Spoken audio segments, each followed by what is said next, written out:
It began more than 60 days ago, the India-China border standoff, the longest and the bloodiest face-off with China since the 1962 war. Now there's the first sign of de-escalation. Soldiers on both sides have begun stepping back. You'll see reports in newspapers tomorrow. And the headlines might read something like this: Chinese troops withdraw from the Galwan post. Only this is not tomorrow's. This is from July 1962. 15th July 1962. Same place, same players, similar situation. Almost 100 days after this headline was published, the Chinese attacked India. So it would be unwise to commit the same mistake again and trust them this time. Celebration right now will be premature. It's best to approach this with caution. The India-China border standoff is as old as the India-China border. And for 70 years now, India and China have failed to clearly define the line of actual control, which is basically the crux of the problem.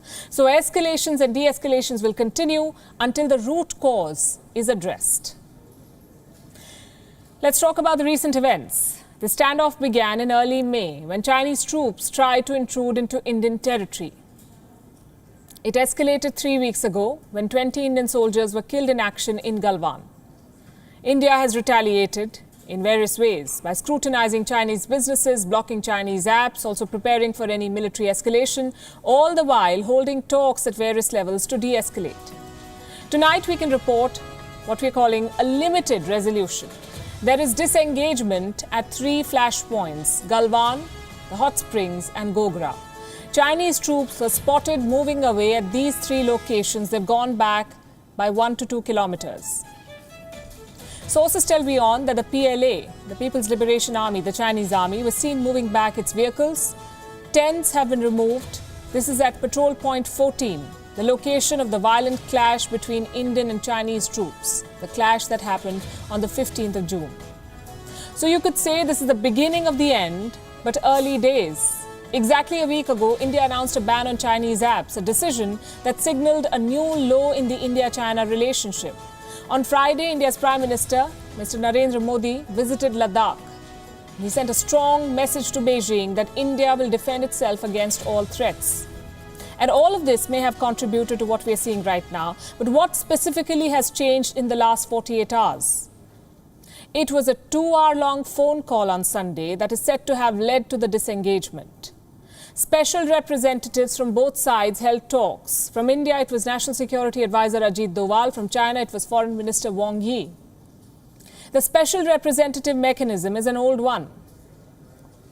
It was especially set up to tackle the border issue. It was created back in 2003 after former Prime Minister Atal Bihari Vajpayee's visit to China. Now, both sides seem to have fallen back on the same mechanism to settle this standoff. And sources tell WION that the talks were cordial. The conversation will continue. The foundation of today's de-escalation was reportedly built last week. This was during the core commander level talks 5 days ago. Reports say that during these talks, both sides agreed to a step-by-step de-escalation. But at the risk of repeating myself, I have to say the situation remains precarious. It's not over till it's over, and with China, it never really is over. I'm not trying to be a naysayer, just advising caution, and let me give you 3 more reasons why. Number 1, look at the location of this standoff, the Galwan Valley. It's not your traditional flashpoint. Suddenly, the Chinese became aggressive here. Galwan has not witnessed any major clashes before, in a while. And now Beijing says that the entire Galwan Valley belongs to China. In the year 1959, China's then premier, Zhou Enlai, had said this on record. He said that a 1956 map showed the entire Galwan Valley as part of India. But now, more than 60 years later, China has dismissed both the map and the statement. Now China claims Galwan and objects to India's border infrastructure projects there. And this is what has triggered the standoff in May. The situation is far from resolved. The second reason I want to give is Sikkim. Naku La in Sikkim is still in focus. This area also saw a standoff in May. There were clashes reportedly. Disengagement is fine, but the issue will persist as long as China makes baseless claims on Indian territory and disregards historical commitments. And the third reason I want to cite is Nepal, China's new proxy. At China's behest, Nepal is claiming disputed territories, even constitutionally changing its map. About a month ago, Nepal escalated the dispute by adding 6 new border outposts. Recent reports say that 2 of them have been removed, but there's nothing to suggest that China won't be fomenting trouble. China's intentions are questionable. It is using its military to conduct its foreign policy and grab land. Today's disengagement is a good beginning.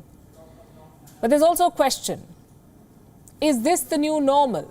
2 steps forward, 4 steps back. Remember, this withdrawal, for want of a better word, is not status quo ante. They haven't withdrawn completely. So have both sides now accepted this as the new status quo? Is this where they'll remain? Also, how can India settle this more permanently? By forcing China to define the buffer zone, by clearly demarcating the buffer zone and getting armies out of there on both sides.